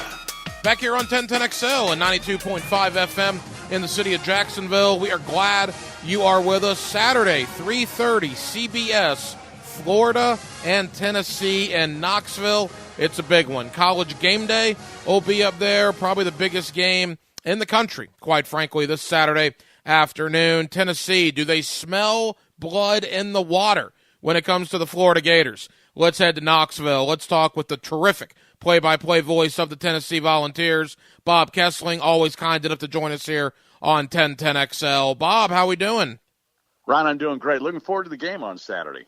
Bob, always appreciate the time. And let's talk about you guys first. Boy, that win over Pitt, that was a big boy win, a come-from-behind win in a hostile environment. You've taken care of business with a couple of home games as well. I imagine people there on Rocky Top very pleased so far. Well, indeed. And the victory over Pitt was significant, I think, because if you look at Tennessee last year, they got a bunch of games in the fourth quarter, like against Alabama, like against Pitt and Ole Miss, but they didn't win those games. Well, against Pitt, they figured out a way to win in the fourth quarter. And actually, they won, held their own, I guess, in the fourth quarter. Then they won it in overtime. But still, that was a big step forward, I think, for this program to figure out a way to win those games. Now, the other two games, they totally outmatched the two MAC teams that came in here, Ball State and Akron. So they were able to look at a lot of things in those two games. But I think the Pittsburgh game, I think the team grew up a little bit. And I think it gave them a lot of confidence that they can win these games in the fourth quarter. And, you know, Ryan, a lot of times these fourth quarter games just boil down to depth and how good your depth is. And that's one thing Tennessee's really tried to build on, to get some depth so their starters in the fourth quarter aren't just worn out. And I think they're doing that. I think they've tried to force a lot of young players in there so far, and a lot of young players that are really playing pretty well for them. So this thing's trending upwards, and Saturday, of course, is a big measuring stick. Bob, I'm not breaking any news here. Ever since Phil Fulmer no longer coached the program, there have been issues. Coaches have seemingly come and gone every 3 or 4 years. But now you got a guy in Josh Heupel, and boy, he certainly looks the part. Recruiting seems to be on the uptick. You're winning games. You're nationally ranked. College game day is going to be back in Knoxville for the first time in, I believe, 6 years. What is the thought up there about Josh Heupel? Well, they really like him. I mean, he came in last year, and you thought, well, can he step into these SEC shoes and really get this program moving forward? Past couple of years, as you've mentioned, there were some guys here that seemed to get some traction, and then suddenly things just went off the rails. But Josh Heupel has a very quiet confidence about himself. He's very calm on the sidelines. He doesn't yell and scream and throw stuff and all those type things. And that's the same demeanor he has in the building. He thinks that he is a good football coach. That's a good play caller. He thinks his offense can score on just about anybody in the country and has in the past. And so he goes in the games thinking that we got a shot to win. And I think that rubs off on his players. And they're very efficient in their time. They practice in the morning. They get them out of here so they can go to a class and get something to eat. So the practices don't drag on. They get them in, get them out, and then they come back at night for meetings. He is very disciplined. His dad, of course, was a high school football coach, and so his dad preached to him about schedules and being on time and doing what you say you're going to do and all those type things. And he's put that to work. And the players seem to really feed off him. They really have a lot of confidence. I think another key thing for this team this year is the fact that he only lost one assistant coach from the staff last year. And to fill that role at wide receiver, they just promoted somebody that was a graduate assistant or an analyst or whatever they call them these days, but somebody who was already on the staff. So really there was no transition. There was no terminology. There was no, having to learn new drills or any of that kind of stuff. They've really been able to ramp things up here and get it moving forward because of the consistency in the staff. And I think that was a big boost for him during spring practice, and I know it was a big boost during camp. So it's a team that's really confident. It's a team that's got veteran leadership at quarterback, which is a great thing. In fact, they've got two quarterbacks. They have a lot of – Joe Milton came in on Saturday night and threw two of the prettiest touchdown passes you ever want to see. And he's got a huge arm. And of course, Joe won the job last year. And then when the season started, he got banged up a little bit. Hendon Hooker got a chance to play and just took over and ran with the thing. And it's been a great move for him. Also, and I think another thing, Ryan, that we hadn't really talked about last year when Hendon Hooker came in here from Virginia Tech thinking he was going to win the job, that it's his job to lose and all this and he got beat out in camp, and it was a fair competition, and Joe Milton was terrific in camp last year. Well, then, as we mentioned, Milton got banged up. Well, Hendon Hooker didn't pout, didn't threaten to go in the transfer portal, none of that. He just went to Coach Heupel and said, what do I need to do to get on the field? What do I need to do to beat out Joe Milton? And Heupel told him, and he did it. And I think he gained a lot of respect from his teammates. The fact that the way he handled that when he didn't get the starting job, and the fact he didn't sulk and he didn't pout around. And the thing that's really interesting now that Joe Milton and Hendon Hooker are roommates.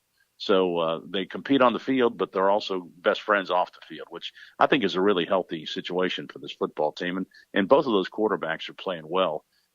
This time in college football, there are a lot of teams trying to figure out who their quarterback is, and Tennessee's got two of them, and that's a big advantage, I think, for Tennessee. The play-by-play voice of the Tennessee Volunteers, Bob Kessling, here with us on 1010XL in Jacksonville, of course, Florida, and Tennessee, a 3:30 kick on Saturday. You'll hear the game right here on 1010XL and 92.5 FM. Bob, in talking about Hendon Hooker, watching from afar, unbelievably impressive with his legs, with his arm, the plays he made against Pitt in the fourth quarter and in overtime to win that game. Absolutely spectacular. Tennessee, it's been a while since they had a quarterback like Hendon Hooker. He appears to be a very, very good one. He is, and he's smart, and he takes care of the football. I think that's the reason that he won the job last year. The fact, he set a school record for most consecutive passes without an interception. He only had 3 all season last year. And then one of those was in the first game he played was against Pittsburgh. So he had 2 the rest of the season. He had 2 against SEC competition. That's pretty impressive for a quarterback, because you figure sometimes you're going to get a pass deflected or it's going to bounce off your receiver's shoulder pads or something like that. Going to take a bad bounce. You're going to get an interception. But that doesn't happen with Hendon Hooker. He puts the ball in a place where his receivers can catch it. He doesn't throw into coverage. He doesn't throw into traffic. He is very accurate in his throws. And the one thing Josh Heupel keeps preaching is the best thing a quarterback can do is when the play is over, either score a touchdown or your team still has the ball. And Hendon Hooker understands that philosophy and has done a really good job of executing his offense. And the Heupel offense is, it seems pretty complicated when you look at it. He's got guys spread out all over the field, but it's a numbers game. How many guys in the box, and if they're overloading the box, you throw it. If they got guys spread out to cover your wideouts, you run the ball. And Hendon Hooker is able to get that concept and execute. He reads defenses extremely well. He and quarterback in Georgia are the 2 oldest guys in the league. They're both 24 and a half years old. So, Stetson has been around for a long time, and so is Hendon. So Hendon is very mature. I mean, he's seen a lot of football. He's studied a lot of film, and he's very mature for his age, and that rubs off on his teammates, I think. Bob, there's no question, and certainly I'm not telling you anything you don't know. You've called a lot of these games. This has been Florida's series for a long time, but the thought coming in this year is maybe the nail is finally going to have the hammer, and it won't be as fun for the Florida Gators. They're wounded, Bob. I mean, look, they lose to Kentucky. They survive South Florida. We see that Tennessee is doing what they're doing, going to be ranked, in the top 15 in the country when this thing kicks off on Saturday. I mean, what is the thought on the 2-1 Gators coming up there to Knoxville? Well, I think even from the start of the season, you looked at the schedule, and I think people here thought they're winnable games. One of those was Florida. Anytime you got a coaching transition, and I know that they know who their quarterback is in Richardson, but he still has to play more consistently for Florida to win big. So it looks like that, Florida is vulnerable. This place is going to be jumping on Saturday afternoon. I mean, you can't get a ticket. People have been anticipating this game, and I think people here have kind of, or at least the fans, I'm sure the team's taking Florida very seriously, but the fans here have circled this game thinking this is a winnable game. That, Florida, they're probably making a transition under Billy Napier, and there's probably some question marks. And then after the first game, then you thought, wait a minute, they beat Utah and looked really good doing it. But since then, they've kind of struggled on both sides of the ball. So, yeah, I think Tennessee fans view this as a winnable game. But we've been through this before at Tennessee. There have been a lot of games down through the years that you thought, well, this is the year that they're going to get the Gators. And it hadn't happened in many of those years. So it's one of those things you've got to go out and play. Tennessee got a little banged up in the game against Akron, too. A couple of guys got some, twisted ankles and, banged up some shoulders and that kind of stuff. So we'll see exactly how healthy some of the Tennessee's playmakers are. But I would think if you can walk and move your arms, you play in this game because this is the game you've had circled all year. Final moments here with Bob Kessling, the play-by-play voice of the Tennessee Volunteers. Bob, as you mentioned, you've seen enough of these games to know, and I remember when the roles were reversed. I remember when Tennessee didn't seem to be very good, and Florida was a top 10 team, and Tennessee come in and played their tails off and almost beat Florida in a couple of those instances. So from the Florida vantage point, the fans here believe they have no chance, by the way, just so you know. They think this is going to be 50-0. But I get the feeling, Bob, that Billy Napier is going to have his guys ready. Now, I don't know what that means. I don't think they have enough talent to beat Tennessee, but I think Florida might play their best game since Utah. Well, you would expect that. You would expect them to come in and be ready to play. And, there's some things. You look at the Tennessee game against Pittsburgh. I mean, this high-powered offense only scored 3 points in the second half against Pitt. Pitt made it very difficult to run the football. And if you can somehow, and it's kind of crazy when you think about it with Josh Heupel's offense, because you think pass first, but they really want to run the ball. And if you make them one-dimensional and just make them throw the ball, teams have had an ability to kind of slow them down. It's back when Tennessee can run the ball effectively, and you got to put those extra guys in the box is when they give you fits. Now they got a couple of guys that can, Cedric Tillman. One of the guys that got banged up, I would expect him to play Saturday, but who knows exactly. There's been no medical report on him, but knowing Cedric, if he can walk, he'll play. And but Tillman is a guy who's been able to get behind secondaries. Jalen Hyatt's one of the fastest guys in the SEC. They've got another guy named Squirrel White who is playing at wide receiver, and he's blazing fast. And then they have a transfer from Southern Cal, Brew McCoy, who's a big bruiser who can run. He's about 6'3", 220, and cornerbacks don't like to see him coming. So they got a lot of versatility at their wideouts. But if Florida can stop the run, then they got a shot because Tennessee, when you make them one-dimensional, Tennessee has struggled in certain games. But if they're able to throw it and run it when they want to, they're a handful. Bob, as we wrap up, again, Bob Kessling, the play-by-play voice of the Tennessee Volunteers. Anthony Richardson has started 4 games, 3 of them in the friendly confines of the Swamp, the other one against Georgia and Jacksonville, where it was split 50-50. He played a much better team, but the environment was nothing, and he has seen nothing like he'll see at Neyland Stadium on Saturday. I remember going to Neyland in the early 2000s, and you just look around at that place and your jaw drops, because when that place is rocking, it is one of the most intimidating places in the country. You said it's going to be crazy in there on Saturday. I'm sure Anthony Richardson's going to have an interesting time of it, his first road start as a Florida Gator. Well, that's what Tennessee's plan is. They're trying to make sure that he can't communicate and everything's loud, and we'll see what his decision-making is going to be. Tennessee's got some veteran guys playing at linebacker. They've got a couple of rush ends that are playing really well. Byron Young was the defensive player of the week in the SEC last week, and then Tyler Barron on the other side. they've been able to get pressure from the corners, rushing the ball. And again, they've got veteran linebackers that have really played pretty well. Their safeties are both guys, Trayvon Flowers and Jalen McCullough. They played a lot of football. They're both seniors, so they've been around here for a long, long time. So they're now able to dial up some blitzes. In fact, a couple of blitzes were a key in the Pittsburgh game in the fourth quarter. They were able to make big plays coming on the blitz. So they're going to give him a bunch of different looks. Tim Banks is a veteran defensive coordinator, and he'll throw a lot of things at him. And so it's a matter of, can he read it? And, running quarterbacks, though, can always cause any offense or defense problems. And we'll see how much they want to run Richardson in this game and how much of a problem that presents for Tennessee's defense. But there's no question Richardson is going to have to make some throws and make some plays in the passing game.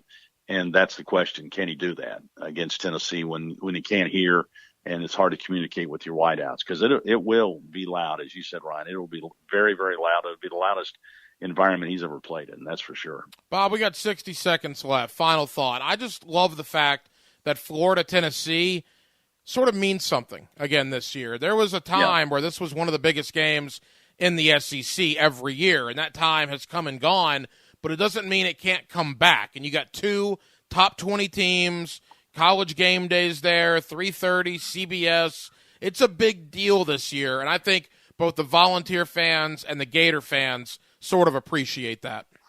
I think so too. And, and you talk about, maybe it doesn't have the luster it had back when Spurrier and Fulmer were going head to head. But this game is still crucial if you want to win the SEC East. If you want to win this thing, you've got to win this first game, because you can't, afford to drop back in the SEC East standings off the get-go. So especially when you got to play Georgia and Tennessee's got to play Alabama.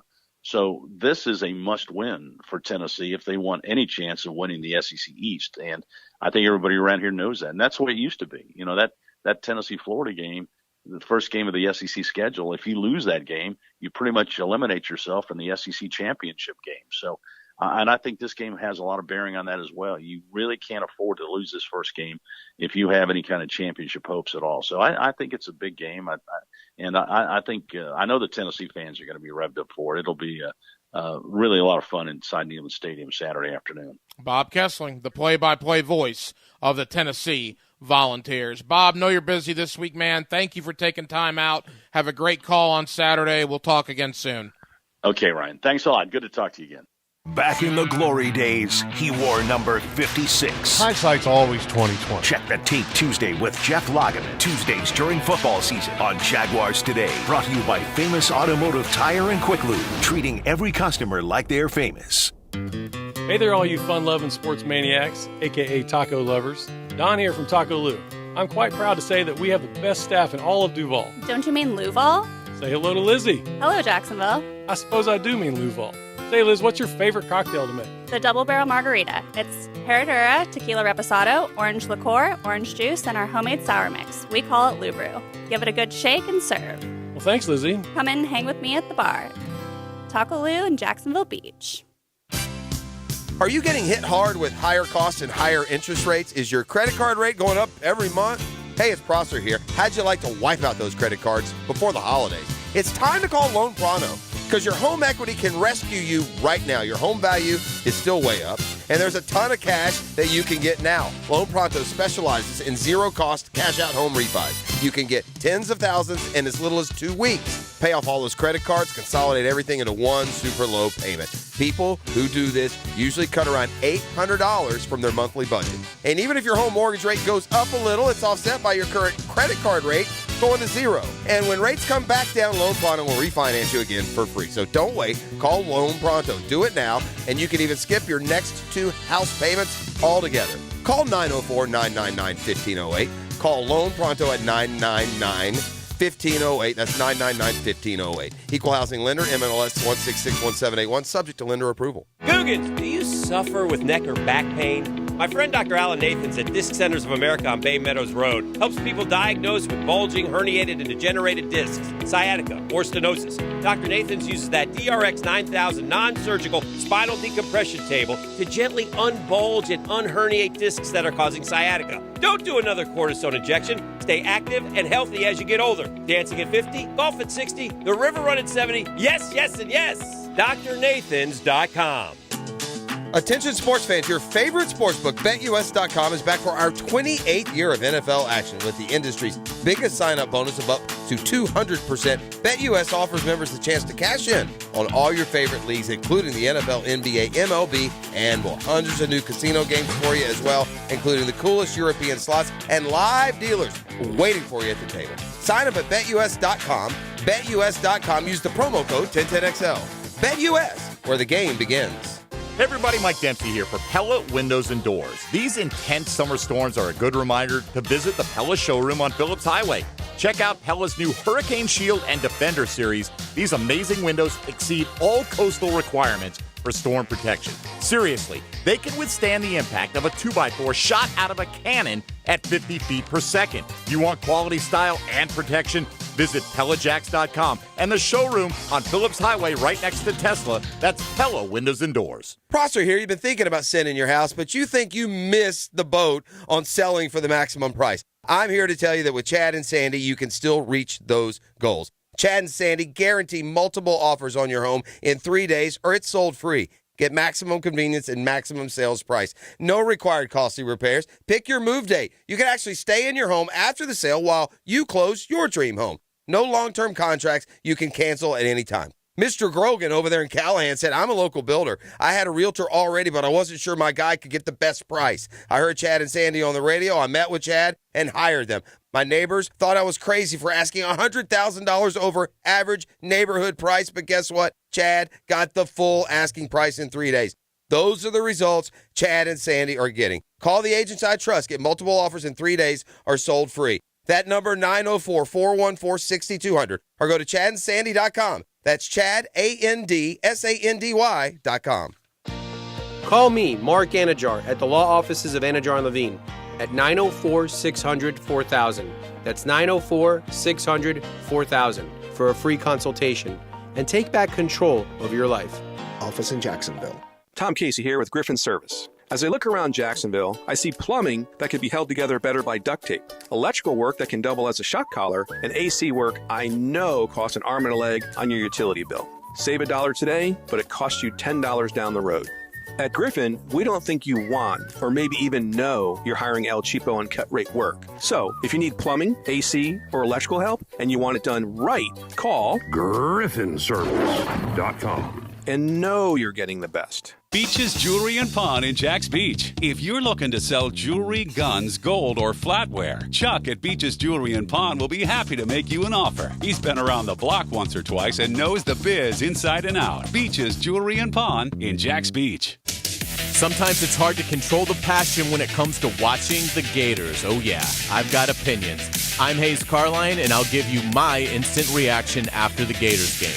Brought to you by Griffin Service. They fix what others can't. This 1010XL 92.5 FM hour is powered by Anajar and Levine Accident Attorneys. Call 904-600-4000. That's 904-600-4000.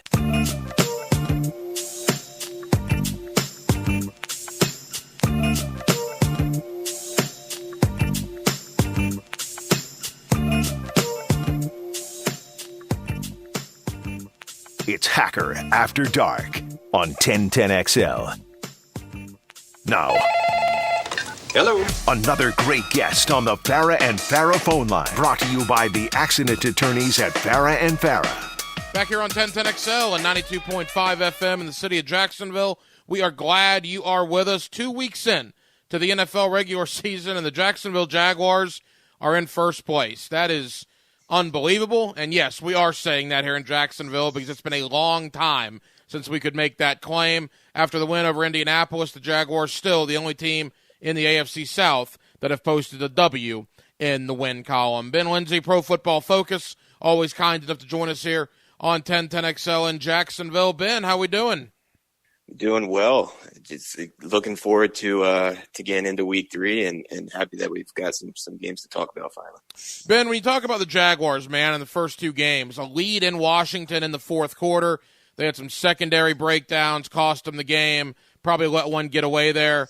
But they more than made up for it coming home and just annihilating their AFC South rival. Ben, what's been your thought on the Jaguars 2 weeks into the year? Yeah, I think you're seeing them kind of take the step that you were looking for this year. Obviously, the first week against Washington wasn't perfect, but they're making life easier on Trevor Lawrence, which is what we talked about this offseason with Peterson coming in and sort of the change in offensive scheme. You're seeing him get the ball out a little bit quicker. You're seeing more open targets, and guys like Christian Kirk and Zay Jones that they brought in haven't dropped a pass, have been pretty productive, have given him those open targets. And then defensively, you saw them get some pressure with the guys up front last week against Indianapolis. It was a good game for those linebackers they brought in. Right, so you're seeing them kind of take that step that you were looking for heading into this year, even though that first game against Washington wasn't perfect. Ben, you and I talked about it this offseason, as you mentioned. Big topic here in Jacksonville. Did they bring enough talent in around Trevor to allow him to be successful this year? 2 games in, small sample size, but it's what we have to go on. Zay Jones, Evan Ingram, and Christian Kirk have caught 32 passes for roughly 350 yards and 2 touchdowns. I can't imagine a better start for those 3 guys. Yeah, exactly. And the big thing is they're just guys that Lawrence can rely on. And that's what he was missing last season. And a lot was made about sort of how much they paid to bring those guys in, and Kirk specifically. And yeah, it was a lot given what Kirk has done so far in his career. But you watch what he's brought to the offense in the first 2 weeks. And he's a good player. He's a guy who meshes well with how Lawrence wants to play, how this offense wants to play, and getting him across the field on those crossing routes against linebackers, getting him vertical from the slot. These are guys that really Lawrence can feel comfortable throwing the ball to, and that was the biggest thing, and that's what he was missing last year, and it seems like he has a few of those options now. Ben Lindsey, ProFootballFocus.com. Ben, the Jaguar running game, I think fantasy football owners are panicking a little bit with Travis Etienne. But you guys at PFF, man, you crunch the numbers. I mean, what's your thought on Etienne so far? And James Robinson, look, maybe not the greatest yards per carry average, but if you bust a 37-yarder every week for a touchdown, people aren't going to care. Yeah, with Etienne, it's been just a little bit sloppy so far through the first couple weeks. Obviously, he had that big drop against Washington. Hasn't quite had the impact that people thought he would in the running game, and it looks like they're just going to kind of roll with Robinson in a lot of those situations where they're trying to run the ball and pick up yards on the ground, and he's a guy who can do that. Good vision, good contact balance, like you said, that sort of big touchdown run. So I think what they have in the backfield is a good mix, and I wouldn't be too worried about Etienne. Even though he's had kind of a limited impact the first couple of weeks. I think in situations where they're down a little bit more, they're in some more close games, they'll probably look to him. And I think Etienne will get it together. Obviously, he's coming off of entire missed year, his rookie season, so might still be some rust there. Ben, the NFL is obviously so week to week. Things can change so quickly. Against Washington, the offensive line, quite frankly, didn't have a very good day here in Jacksonville. They play Indianapolis on Sunday, and I'm honestly not sure if Trevor Lawrence got touched the entire game. I mean, the offensive line just completely shut down that Colts D-line. What's been your assessment on the Jags O-line here in the first 2 weeks? Yeah, like you said, it's been up and down. They struggled a little bit against Washington. Obviously, Washington has a very good defensive line.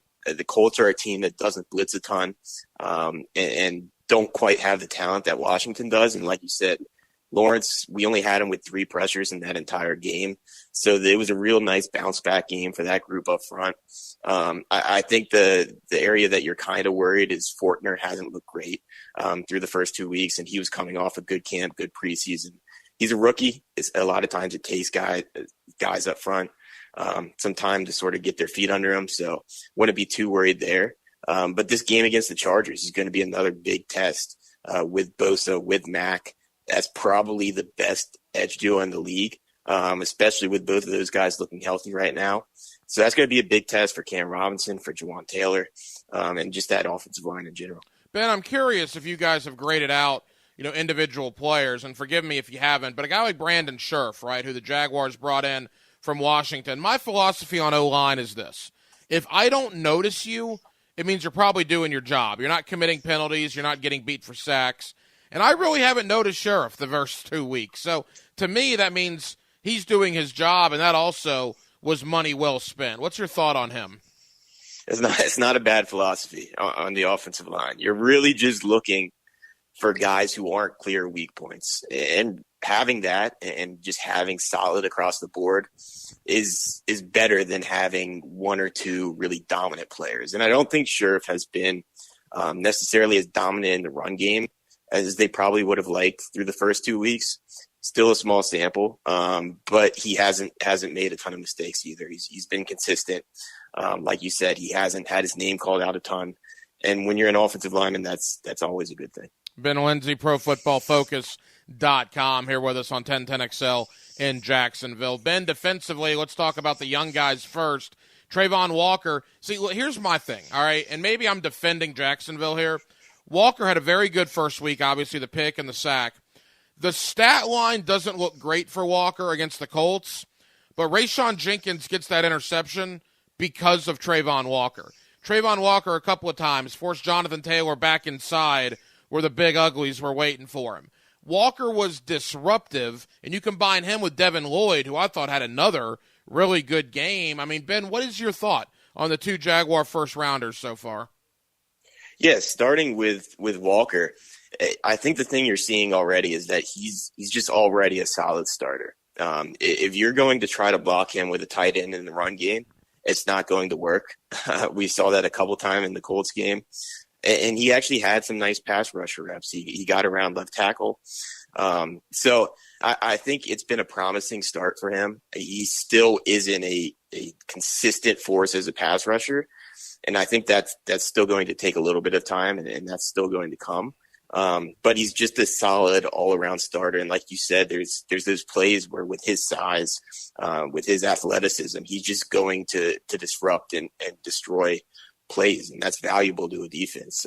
And I actually thought Lloyd was one of the better linebackers across the league last week for us. He was one of the higher graded linebackers in the league. Had a couple nice plays coming downhill against the run, a couple of forced incompletions, one in the red zone. So it was a good game for those two in the Jaguars rookie class. Ben, again, just a broad view, because we're so close to it here in Jacksonville. I'm curious, a guy like you who covers every facet of the NFL, the Colts couldn't do anything on offense. They got sacked 5 times. Matt Ryan had 3 picks. I mean, was that awful Colts offense? Was it good Jaguar defense, maybe somewhere in the middle? What was your thought on that? I think it's a combination of both. I personally would be really worried about the Colts offense, just based on last week, but also what they did in week 1. It hasn't looked good. The offensive line for them is a real concern, I think, especially left tackle. You had Matt Pryor coming in there. Bernard Ryman's rotating in.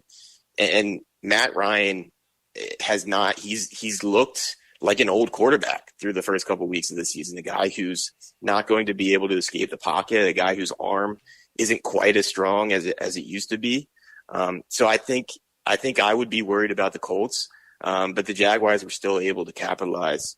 And honestly, the AFC South, just in general, has looked wide open with how Tennessee's looked.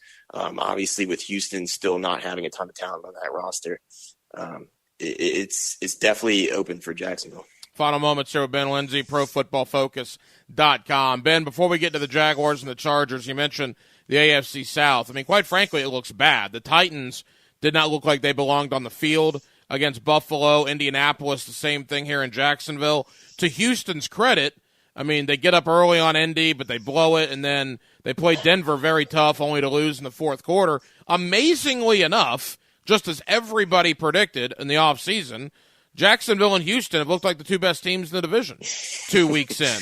And I'm just curious why you believe that is. Yeah, it's honestly just the Colts and Titans losing talent. I'm not sure I would bank on Jacksonville and Houston continuing to look like the two best teams for the entire year. But Tennessee had some losses on the offensive line. You lose A.J. Brown. And that was an offense where Ryan Tannehill's not a guy who's necessarily elevating everyone around him. He was in a great situation the last couple of years, and that situation is starting to fall apart a little bit. They don't have the same kind of talent at wide receiver. The offensive line isn't as reliable, which makes it tougher in the run game with Derrick Henry, and that puts Tannehill into more situations where he has to get into straight dropbacks and really drive that offense, and that's not where Tennessee wants to be. And then with Indianapolis, like we just talked about, the quarterback position hasn't looked great. They don't have a ton of talent at wide receiver. Offensive line has questions. There's kind of the same concerns with both sides.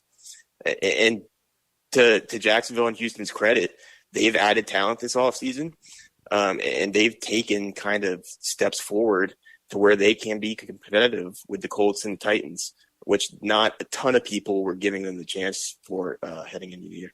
All right, Ben, as we begin to say goodbye to you, let's focus on Sunday in Los Angeles. Look, people down here are not naive, all right? The Chargers are obviously one of the best teams in the league. To me, this is a very good test for Jacksonville to kind of see where they are. Go out there and be competitive. All right, progress. Go out there and get hammered. Well, same old, same old. But my goodness, you go out there and win on Sunday, and we're having a heck of a conversation on Monday. Justin Herbert's injury as well. How much of a factor could that play in the game? What's your thought on Jacksonville going to L.A. on Sunday? Yeah, it's sort of right in line with what you said. I think if Herbert's playing and healthy, which is a question mark, right, with that rib injury, it didn't look great on Thursday against the Chiefs. He has that long week to sort of try to get it right heading into Sunday. But obviously his health is huge because he's one of the best quarterbacks in the league. And Chase Daniel just doesn't give you the same kind of talent level at quarterback that he does. Also Keenan Allen. But like I said, I think the things I'm looking for are the offensive line and how they do against Bosa and Mack, and that Chargers pass rush, and just the defense in general. They really added a lot of talent. So it's going to be a good test for Lawrence and the rest of that offense. But I think if they can be competitive, you have to start talking about the Jaguars as a potential wild card sort of team in the AFC, especially with teams like Cincinnati looking really bad early on. Denver hasn't looked like they've been able to figure it out. So the AFC might not be quite as strong as some people thought heading into the year. Ben, leave us with this. Maybe the biggest surprise in a positive way 2 weeks into the year, league-wide. Biggest surprise in a negative way also 2 weeks into the year. I think in a negative way, I'll start with that side, the team I just mentioned, the Cincinnati Bengals, and really how that offense has looked. And Joe Burrow, I think there was a lot of thought heading into the year that the offensive line was reworked. He wasn't going to be pressured or sacked as much, and that has been the opposite of the case in their first two games against the Steelers and the Bengals. And they haven't really looked sharp at all necessarily. Biggest surprise in a positive way, I guess I would have to go with the Giants being 2-0, even though I'm not sure how long that holds. But Brian Daboll coming in, and even with Daniel Jones not playing super well, the fact that they've started out the way they have is definitely a surprise and a positive.